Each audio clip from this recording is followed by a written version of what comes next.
잠깐 기도하시겠습니다. 사랑과 은혜와 자비가 풍성하신 하나님 아버지, 거룩하게 구별해 주신 날, 오늘 또 주님 앞에 나와 예배 드리게 하시니 참으로 감사합니다. 하나님께 소망을 두고 예배하는 우리 성도님들의 심령에 은혜와 평강 주심을 믿고 감사하며 찬양을 드립니다. 무더운 날씨와 세상살이에 지친 이들이 모였습니다. 세상 유혹에 믿음이 약해져 흔들렸던 이들도 모였습니다. 이런저런 슬픔을 감춘 채 아픈 마음으로 사는 이들도 있습니다. 여기저기 육신의 아픈 몸을 가지고 고통을 참으며 사는 이들도 있습니다. 주님, 저들을 위로하여 주시고 어루만져 주시고 치료하여 주시고 회복시켜 주시옵소서. 그리하여 영육간의 강건함으로 삶의 자리에 서게 하여 주시기를 원합니다. 오늘 또 객지의 외국의 일터에 경상에 있는 우리 성도들과 우리 귀한 자녀들, 또한 선교지와 선교사님들 지켜주시고 협력교회 목회자와 성도들도 하나님 붙들어 주시기를 원합니다. 이 시간에도 모든 예배가 은혜롭게 하여 주시옵소서. 또한 우리 성도님들 모든 일들이 순조롭게 진행되게 하여 주시옵고, 남은 여름에도 건강하고 은혜롭고 평안하게 살아갈 수 있도록 주님께서 도와주시기를 원합니다. 휴가를 위해 떠나는 성도님들 권능의 손에 맡깁니다. 가고 오는 일정이 평안케 하여 주시옵고, 가족과 소소한 행복을 느끼는 귀한 시간 되게 하여 주옵소서. 오늘 또 전하고 듣는 말씀 속에 성령께서 역사하실 줄로 믿사오며 사랑과 은혜가 충만하신 우리 주 예수님 이름으로 기도드리옵나이다. 아멘. 아멘. 할렐루야. 아멘. 주 안에서 평안하셨습니까? 아멘. 네, 여러분, 떼약볕 같은 이 폭염 속에서, 또 열대야 속에서 아마 여러분 힘이 많이 드실 줄로 믿습니다. 저도 어제 집에서 에어컨을 켜는 문제로 제 아내와 말다툼을 했습니다.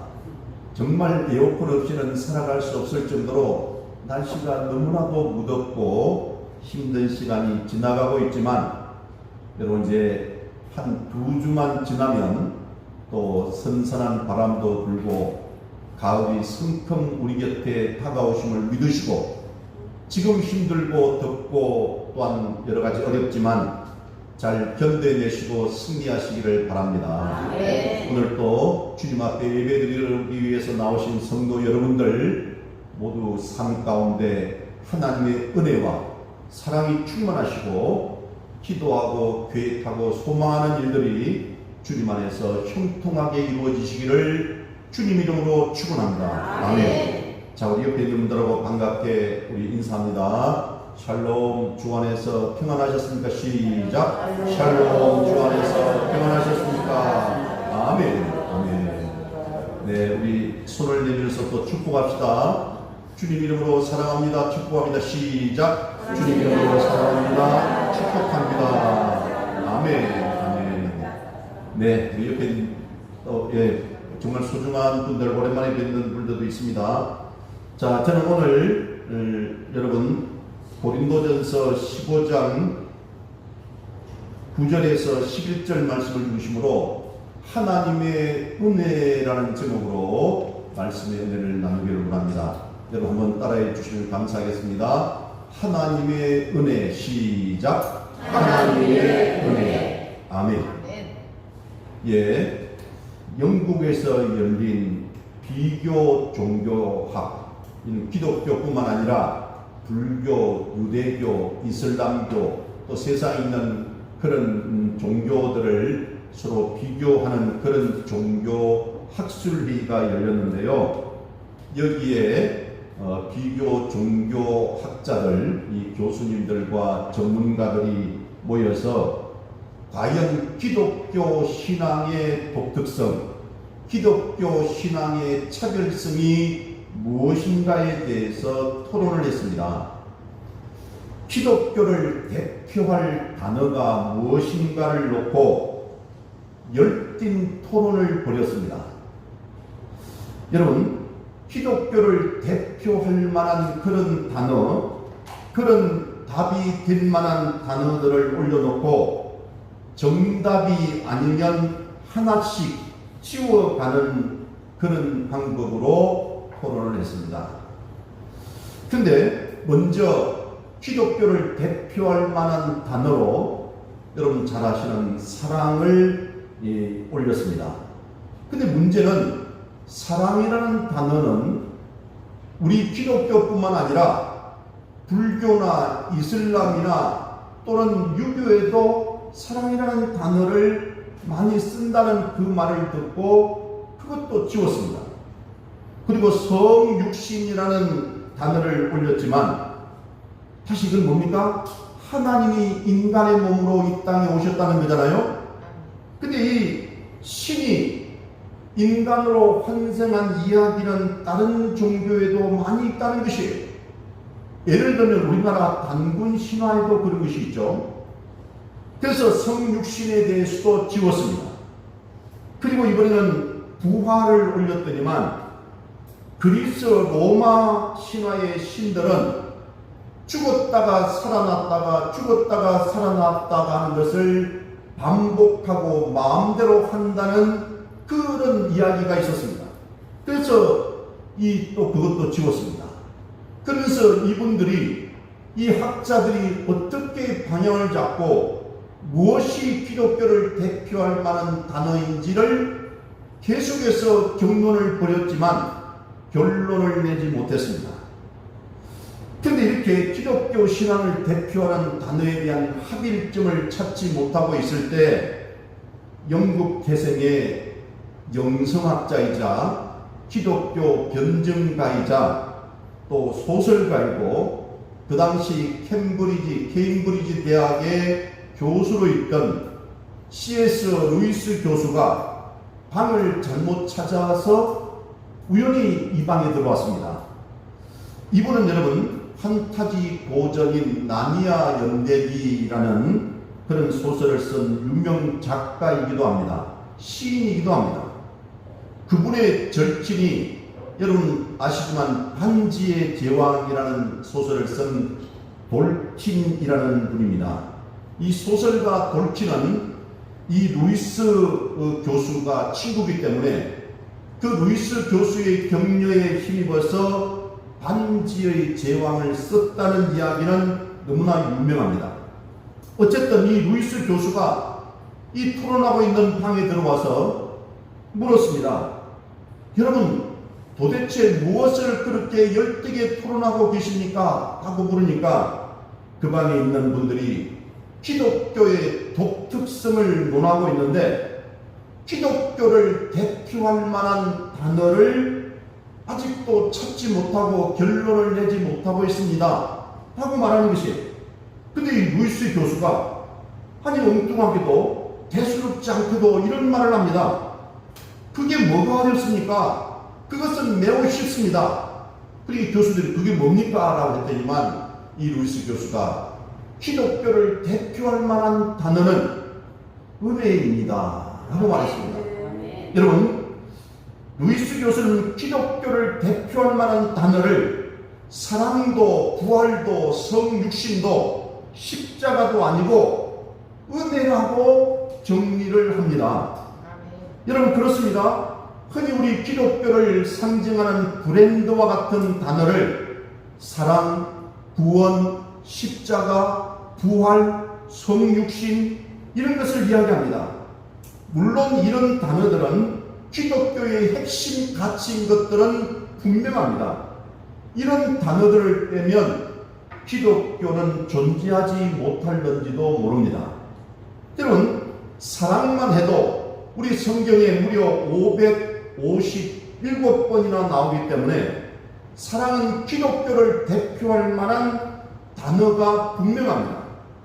여러분, 하나님의 사랑이 우리에게 흘러오고, 그죠? 그 사랑으로 우리가 죄사함 받고 구원받고 하나님의 자녀가 되는 그 원인과 과정에는 사실은 은혜라는 해류, 도도한 바닷물이 흐르고 있다는 것이, 은혜가 없으면 하나님의 사랑도 값없이 조건 없이 우리에게 올 수가 없고, 믿음으로만 이루어지는 이신칭의라고 하는 거죠. 여러분, 믿음으로 말미암아 의롭다 칭함을 받는다는 것이잖아요. 이 이신칭의의 그 구원도 없고 오늘의 나도 없다는 것이, 그래서 성경에는 은혜라는 단어가 291번이나 나옵니다.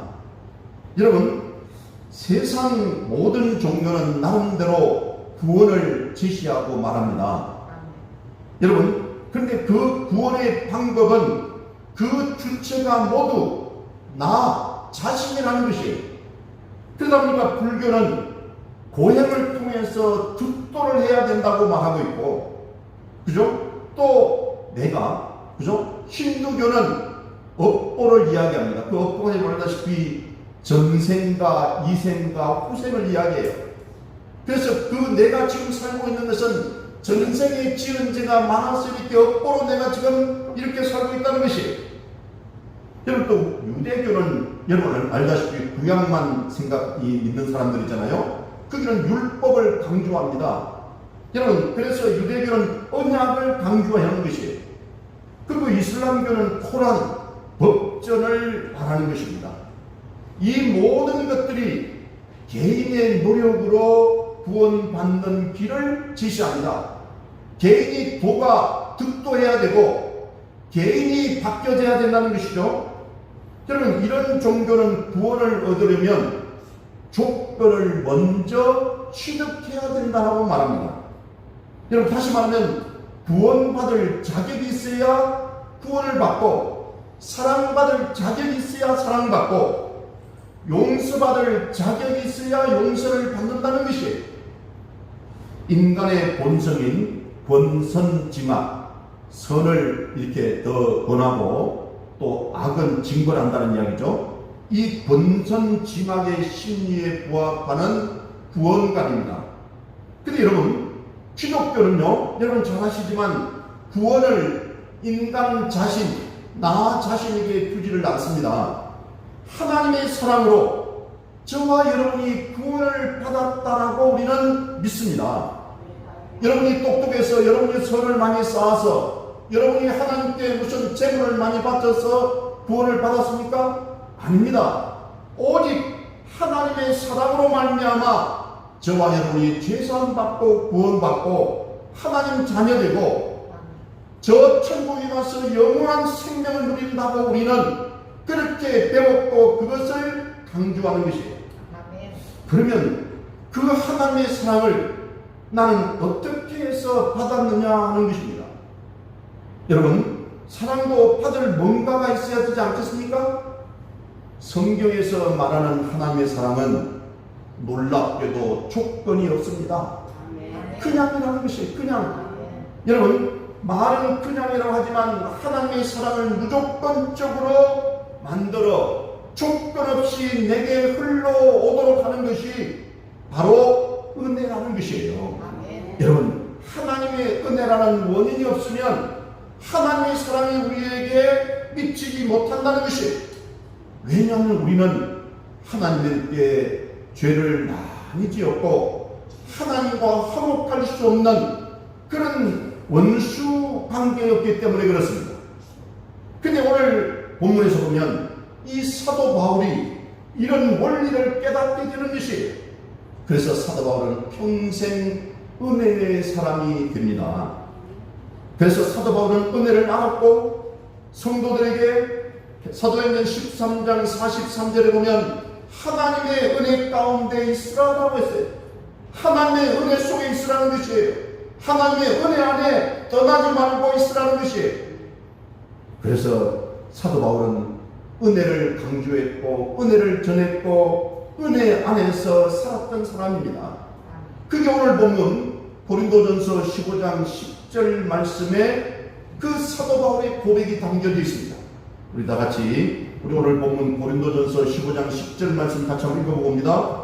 찾으셨죠? 자, 고린도전서 15장 10절 말씀. 자, 시작. 그러나 내가 나된 것은 하나님의 은혜로 된 것이니 내게 주신 위에 모함을 헛되게 하나요. 내가 모든 사도가 더 많이 수고하였으나 내가 그것이 아니요 오직 나와 함께하신 하나님의 은혜로다.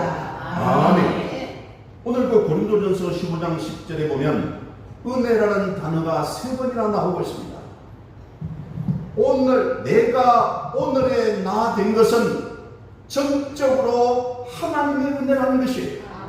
여러분, 초대교회 성도들의 입장에서 보면 사도 바울은 사실 얼마나 못된 사람이었습니까? 교인들을 잡아가두고 핍박하는 일에 목숨을 걸었던 열렬한 유대교 신자였습니다. 그랬던 바울 자신이 이제는 복음을 알게 되고 교회를 위해서 그렇게 핍박했던 그 사람이 이렇게 주님을 위해서, 교회를 위해서 180도 돌아서서 변해서 이렇게 과분하게도 사도의 신분이 되고 주님의 복음을 전하는 사역자가 되었으니 얼마나 큰 은혜냐는 것입니다. 그래서 내가 한 일도 모두 하나님의 은혜라고 그렇게 고백하고 있는 것입니다. 사실 여러분, 사도 바울이요, 우리 기독교 역사에서 얼마나 많은 일을 했습니까? 베드로하고 게임이 되지 않습니다. 사도 바울을 따라올 사람은요, 예수님 말고는 아무도 없습니다. 오늘날까지 그는 선교사로 목숨을 걸고 선교했고요, 또한 성경 저작자, 여러분 신약 성경 13편과 또한 여러분 사도행전 본인이 쓰지 않고 누가가 썼지만 이 사도 바울의 그 사도로서의 선교하는 그걸 쭉 기록되어 있잖아요. 여러분, 그리고 교회를 수없이 개척을 했습니다.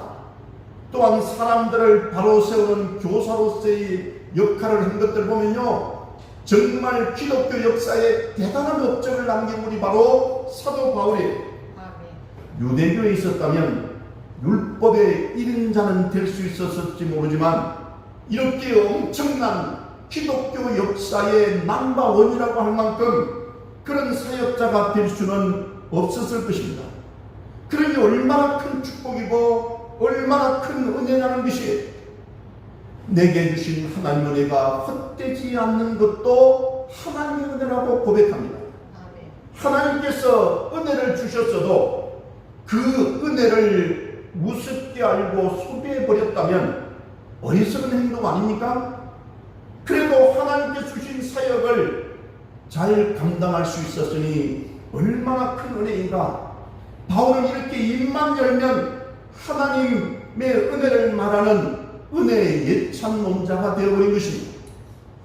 여러분, 효자, 효녀들이 지금 내가 사는 것이 부모님의 은혜라고 말하고 살아 계시는 동안에 열심히 부모님을 모시려고 하는 것과 같이 우리 성도들도 하나님을 제대로 알고 하나님을 제대로 믿게 되면 저절로 하나님의 은혜라는 말이 입에 붙고 살 것입니다.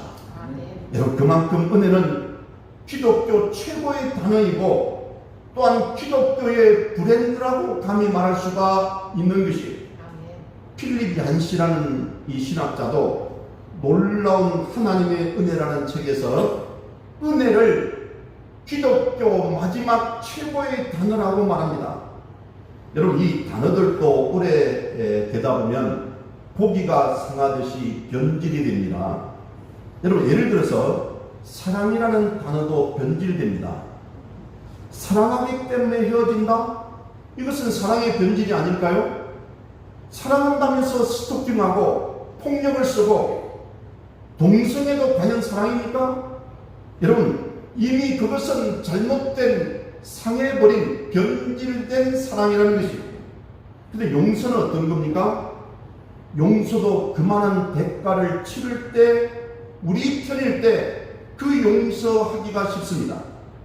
그런 용서라는 단어도 변질이 되더라는 것이에요. 평화라는 단어는 어떻습니까? 세계 경찰이라 자임하는 미국도 아프간에서 평화를 말하면서 전쟁을 하고, 이 탈레반 세력들도 평화를 이해한다고 하면서 총뿌리를 겨눕니다. 과연 진정한 평화입니까? 지금 러시아와 우크라이나 전쟁도 마찬가지입니다. 자기들은 평화를 말하는데 진정한 평화가 아닌 것이에요. 평화라는 단어가 상대방에게는 이 파괴와 살육이라면 어떻게 그렇게 변질되고 상한 단어가 되지 않을 수가 있겠습니까? 근데 여러분, 은혜는 다릅니다. 여러분, 은혜는 조건이 없습니다. 대상을 따지지 않습니다. 살인자이든 사형수이든 누구에게나 하나님의 사랑이 흘러 들어가는 것이, 죄인 괴수에게 하나님의 사랑이 내려가도록 하는 원동력이 바로 은혜인 것입니다. 은혜는 자격 없는 자에게 값없이 그저 주는 것이에요. 몸부림치고 회개해야 마지못해 은혜를 주시는 하나님이 아니시더라는 것이에요. 먼저 찾아오셔서 은혜를 베풀어 주시고 사랑으로 모든 것을 품으시는 분이 바로 하나님이십니다. 은혜의 힘인 것이에요. 인류의 조상 아담과 하와는 죄를 짓고 숨었습니다.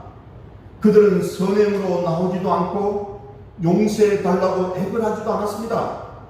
그들이 한 일이 뭡니까? 겁먹고 쫄고 두려워서 숨어버렸습니다.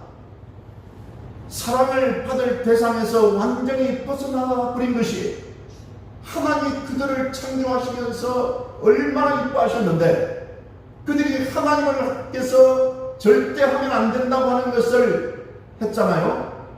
이거는 일종의 세상적으로 보면 반역자들입니다. 반역자들에게는 당연히 처단만 있습니다. 원수와 같은 상태에 있는 죄인들에게 하나님께서는 그냥 그들을 찾아오셨어요. 그리고 여자의 후손에 대한 예언을 주셨습니다.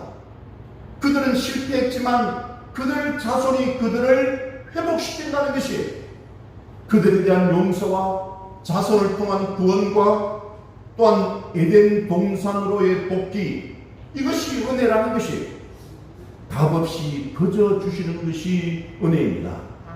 그냥 받으면 되는 것이에요. 은혜가 있어 찾아오심도 용서도 있는 것입니다. 예수님께서 만난 사람들은 모두 예수님으로부터 은혜 베품을 받았습니다. 호의를 받았습니다. 예수님의 친절한 마음, 예수님께서 다정하게 위로해 주시는 그 마음에 있는 그 말씀을 그들은 입었습니다.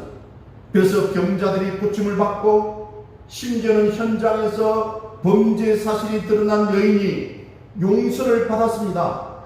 삭개오가 주님의 은혜로 새 사람이 되었습니다. 비유이지만 탕자의 비유에서 둘째 아들은 아버지의 은혜를 입어서 다시 가족 구성원이 되었습니다. 근데 큰아들은 아버지의 사랑을 듬뿍 받았지만 은혜를 누리지는 못했습니다. 그래서 매사가 불평, 불만, 그렇게 원망으로 가득 차 있었던 것입니다. 성경에 나오는 모든 이야기들이 하나님의 은혜를 말하고 있는 것이에요. 그래서 성경은 은혜의 책이고, 성경을 기반으로 하는 기독교는 당연히 은혜의 기독교라는 것을 여러분 믿으시기를 바랍니다. 그래서 루이스 교수가 이 세상에 있는, 다시 말하면 기독교를 대표할 만한 그 브랜드 단어는 바로 은혜라고 말하는 것입니다. 여러분, 교회는 왜 있는 것입니까? 바울이 말합니다. 사도행전 20장 24절 말씀을 보면 이런 말씀이 있는데요. 우리 성경 요절 두 번째 그 말씀이 있습니다. 우리 사도행전 20장 24절 말씀 한번 읽어보고 오겠습니다. 자, 시작. 내가 달려갈 길과 주 예수의 하는 사명, 곧 하나님의 은혜의 복음을 전하는 일을 마치려 하려는 나의 생명조차 조금도 귀함으로써 여기지 아니하노라. 교회는 하나님의 은혜의 복음을 전파하도록 세움을 받은 기관이라는 것입니다. 여러분, 세계적인 영성학자 고든 맥도월드라는 분은 인생의 궤도를 수정할 때라는 책에서 이렇게 말합니다. 웬만한 일은 세상도 교회 못지않게 어쩌면 교회보다 더 잘한다. 집도 지어주고 가난한 자를 먹여주고 아픈 사람을 고쳐주는 일은 굳이 기독교 교인이 아니어도 얼마든지 할 수 있다. 그러나 세상이 못하는 일이 단 하나 있다.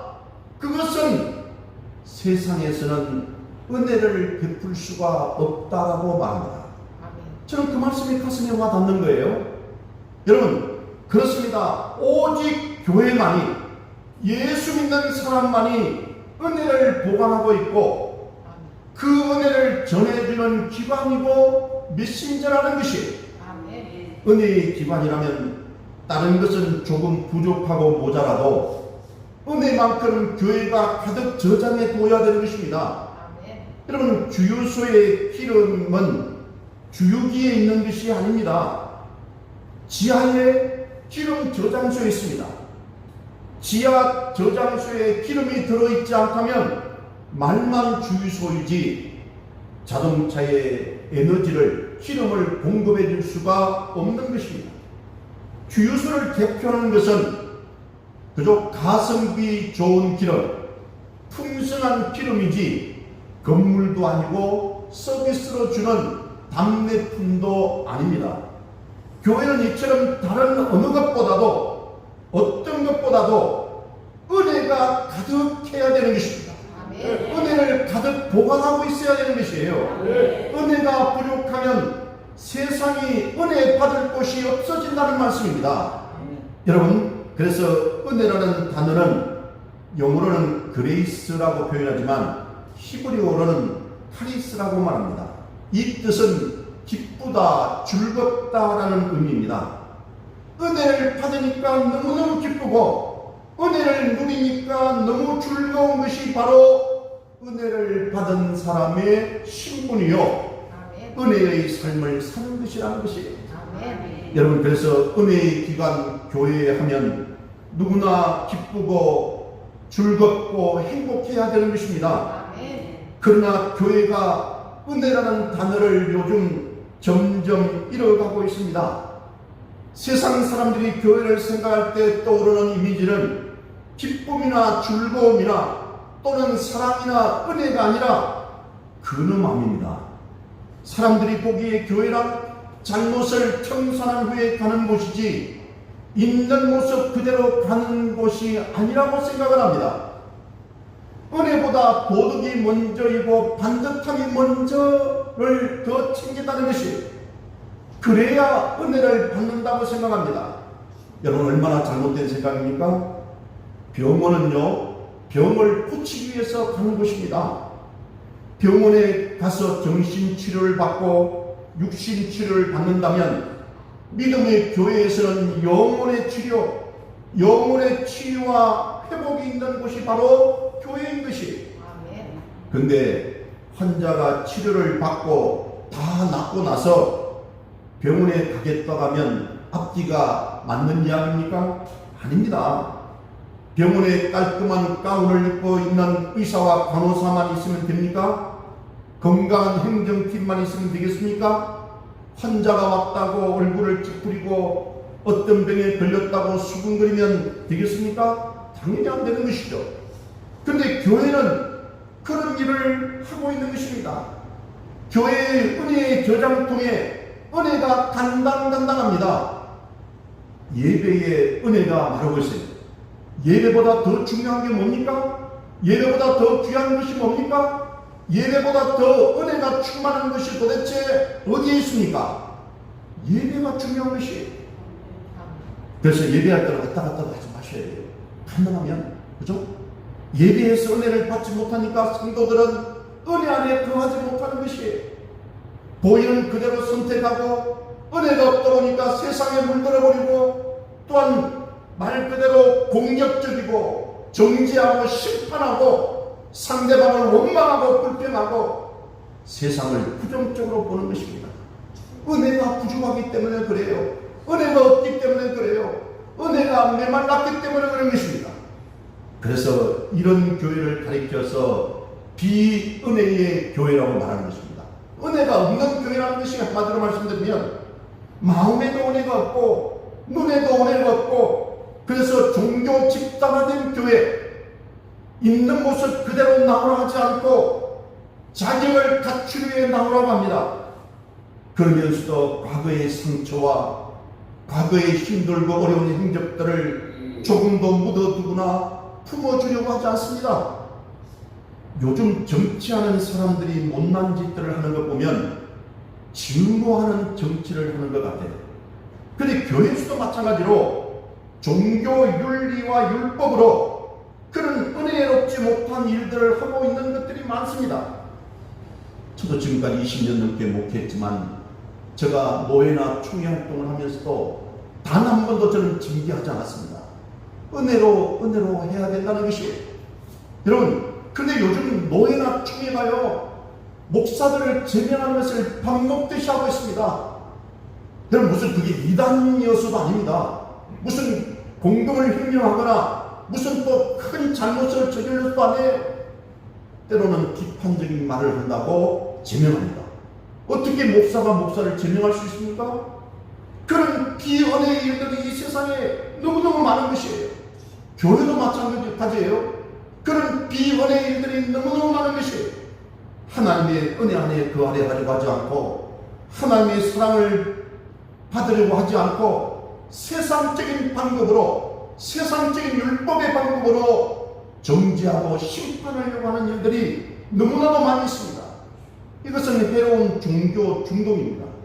그래서 교회 개혁을 말할 때 그 어떤 것보다 교회 안에 있는 비은혜들의 요소들을 다 뽑아내버려야 된다는 것이에요. 비은혜의 믿음, 비은혜의 신학, 비은혜의 마음, 비은혜의 시선, 비은혜의 율법, 이런 것들을 교회 안에서 개혁해서 교회가 진정한 은혜의 교회로 거듭나야 된다는 것입니다. 은퇴하신 목사님들의 공통적인 은퇴 소감을 보면요, 모든 것이 하나님의 은혜였다라고 그렇게 고백합니다. 그래도 저도 갈수록 은혜라는 단어가 너무너무 좋습니다. 좀 나이가 먹어서 살다 보니까 옛날에는 하나님의 사랑이 너무너무 좋았는데 요즘은 은혜라는 단어가 너무너무 좋은 것이에요. 돌아보니 모든 것이 하나님의 사랑도 좋지만 하나님의 은혜라는 말이 참 가슴에 와 닿는 거예요. 오늘 이 자리에서 여러분들을 만나게 된 것 다 은혜입니다. 우리 영혼이 건강한 교회가 이만큼 그 산전수전 어려움을 겪으면서도 여기까지 오게 된 것 다 하나님의 은혜예요. 여러분, 좋은 분들과 만나서 불날 없이 오늘에 이르게 된 것도 다 하나님의 은혜예요. 우리가 훌륭한 부모님을 만나고 또 훌륭한 스승님과 또는 목사님들을 만나게 된 것도 다 하나님의 은혜예요. 또한 우리가 결혼해서 자녀를 낳고 가정을 얻게 된 것도 다 하나님의 은혜라니까요. 여러분, 그리고 저 같은 경우도 부족하기 짝이 없는 저지만 아무튼 목사 안수 받고 또 목회를 하고 노예와 총회에서 사랑을 받으면서 총회장도 해보고 많은 목사님들과 장로님과 친교를 나누게 된 것들, 이 모든 것들이 하나님의 사랑이라는 표현도 좋지만 하나님의 은혜라는 표현이 너무너무 좋은 거예요. 사실 하나님의 은혜가 아니면 불가능한 일들이 너무너무 많은 것이죠. 그래서 하나님의 사랑하면 기뻐서 웃음이 나오고 하나님의 은혜하면 고마워서 눈물이 나오는 것이에요. 그만큼 은혜가 주는 단어가 황송과 감사와 고마움이라는 단어들라는 것이에요. 여러분, 제가 좋아하는 찬송, 여러분 어떤 분들 아마 아실 거예요. 301장 찬송을 보면 여러분 알다시피 지금까지 지내온 것 주의 크신 은혜라. 한이 없는 주의 사랑 어찌루 말하랴. 그때 그 찬송 부르면요 막 눈물이 나는 거예요. 근데 요즘은 아니 이 복음 성가를 부를 때마다 눈물이 나네요. 여러분 잘 아시는 그 손경민 목사라는 분이 작사 작곡한 그 은혜라는 찬송을 보면요 막 가슴이 막 아픈 거예요. 여러분 거기 가사 보면 내가 누려왔던 모든 것들이, 내가 지나왔던 모든 시간이, 내가 걸어왔던 모든 순간이 당연한 것 아니라 은혜였소. 아침 해가 뜨고 저녁에 노을, 봄의 꽃향기와 가을의 열매, 변하는 계절의 모든 순간이 당연한 것 아니라 은혜였소. 그래서 뭐랍니까? 모든 것이 은혜, 은혜, 은혜. 한없는 은혜. 내 삶에 당연한 것 하나도 없었던 모든 것이 은혜, 은혜였소라고 그렇게 고백하는 것이에요. 야, 기가 막히게 진짜 우리 마음을 막 크게 푸는 거예요. 여러분 이 찬송 드리고 말씀 마무리하겠습니다. 여러분 잘 아시는 찬송이니까, 찬양이니까 우리 은혜라는 찬양 드리고 말씀 마무리하겠습니다.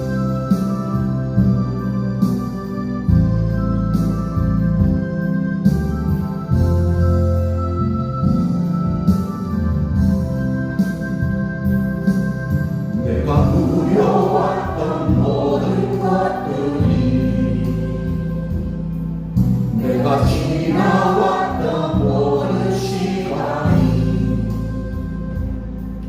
내가 걸어왔던 모든 순간이 당연한 것 아니라 은혜였소. 아침에 해가 뜨고 저녁에 노을, 봄의 꽃향기와 가을의 열매, 변하는 계절의 모든 순간이 당연한 것 아니라 은혜였소. 모든 것이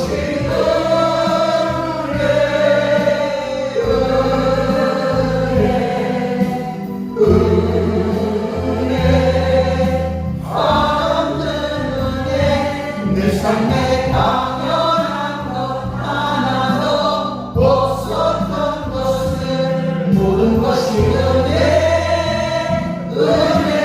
은혜였소. 내가 이 땅에 태어나 사는 것, 어린아이 시절과 지금까지 춤을 쉬며 살며 꿈을 꾸는 삶, 당연한 것 아니라 은혜였소. 내가 하나님의 자녀로 살며 오늘 찬양하고 예배하는 삶, 복음을 전할 수 있는 축복이 당연한 것 아니라 은혜였소. 모든 것이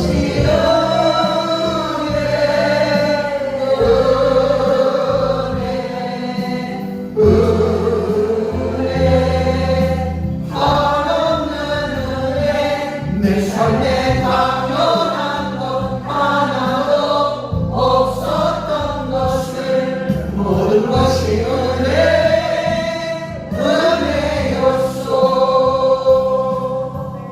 아멘. 구약성경에 요엘 선지자는 성전에서 기쁨과 즐거움이 끊어졌다, 그래서 사람들의 즐거움이 말라버렸다라고 말합니다. 여러분 오늘 우리 성경용에 이렇게 세 번째 그 말씀이 있는데요. 한번 읽어보겠습니다. 여러분 우리 요엘 1장 12절 16절 말씀 자 같이 합니다. 시작. 포도나무가 시들었고 무화과나무가 말랐으며 성류나무와 대추나무와 사과나무와 밭의 모든 나무가 다 시들었으니 이러므로 사람의 즐거움이 말랐도다. 먹을 것이 우리 눈앞에 끊어지지 아니하였느냐. 기쁨과 즐거움이 우리 하나님의 성전에서 끊어지지 아니하였느냐. 아멘. 그렇습니다. 기쁨과 즐거움이 우리 하나님의 성전, 우리 교회에서 끊어지지 아니하였는지 우리가 한번 스스로 생각해 보아야 되는 것입니다. 필립 얀시라는 학자는 하나님 은혜가 사라졌어요 라는 책에서 은혜가 말라버린 교회, 은혜가 말라버린 은혜 안에 거하지 못하는 성도들을 냉철하게 비판합니다. 그것은 교회도 아니고 성도도 아니라는 것이, 은혜가 없는 교회, 은혜가 없는 성도는 진정한 하나님의 교회도 아니고 하나님의 백성도 아니라는 것이에요. 여러분, 우리 교회가 코로나 시대 이후에 사라진 것은 웃음과 성도들의 숫자들뿐만 아니라 우리들 마음에 그윽하고 가득했던 하나님의 은혜, 그 은혜들을 서로에게 공급하던 그런 은혜의 풍성함들이 사라져버린 것은 아닐까요? 서로 아껴주고 서로 배려하고 좋은 일이 있으면 함께 기뻐하고 슬픈 일일 때 함께 슬퍼했던 그런 은혜가 다 없어져 버린 것은 아닙니까? 지금 교회를, 지금 운영을 그만둔 주유소들이 얼마나 많은지 모릅니다. 한때는 잘 나가던 주유소들이었습니다. 겉으로는 주유소이지만 이제는 그건 그냥 모양일 뿐이에요. 마찬가지로 교회의 은혜가 말라버리면 더 이상 교회는 은혜의 기관이 아니라는 것이에요. 여러분 안에 은혜가 사라져버렸다면 은혜 안에 거하는 그리스도인이 아니라는 것이에요. 이 시대의 은혜를 교회 안에 채우는 사역들을 시작해야 되는 것입니다. 우리 교회도 마찬가지입니다. 그래서 우리 교회를 은혜가 풍성하고 은혜가 충만한 교회로 바로 세워야 되는 것입니다. 그 첫 시작이 뭐냐면 저와 여러분 안에 은혜를 채우는 것이에요. 여러분, 은혜가 충만해야 우리 교회도 살고 우리 가정도 살고 여러분도 살 수 있음을 믿으시기를 바랍니다. 그렇습니다. 원하기는 우리 사랑하는 성도 여러분의 삶과 가정 위에 일터기에 하나님의 놀라우신 은혜가 충만하고 하나님의 은혜가 늘 함께 하시기를 주님 이름으로 축원합니다. 기도하십니다. 좋으신 아버지 하나님, 은혜와 사랑이 충만하신 하나님 아버지, 부족하고 연약한 저희들 때로는 은혜가 메말라버리고 기쁨과 즐거움이 끊어져 버리고 우리 마음에 가득했던 하나님의 은혜가, 하나님의 은혜의 풍성함들이 사라져버린 것을 느낄 때도 있습니다. 우리 영원히 건강한 교회는 절대로 은혜가 말라버린 교회가 아니기를 원합니다. 우리 영원히 건강한 교회 성도님들은 절대로 은혜가 사라지지 않고 메마르지 않는 그런 성도가 아니기를 원합니다. 그래야 우리가 내 안에 은혜를 가득 채우고 은혜가 충만한 그리스도인의 삶을 살게 하여 주시옵소서. 놀라우신 하나님의 은혜가 우리 삶 가운데 충만하고 하나님의 은혜가 늘 함께하는 우리 모든 하나님의 백성들 다 되게 하여 주시옵소서. 예수님 이름으로 기도드리옵나이다. 아멘.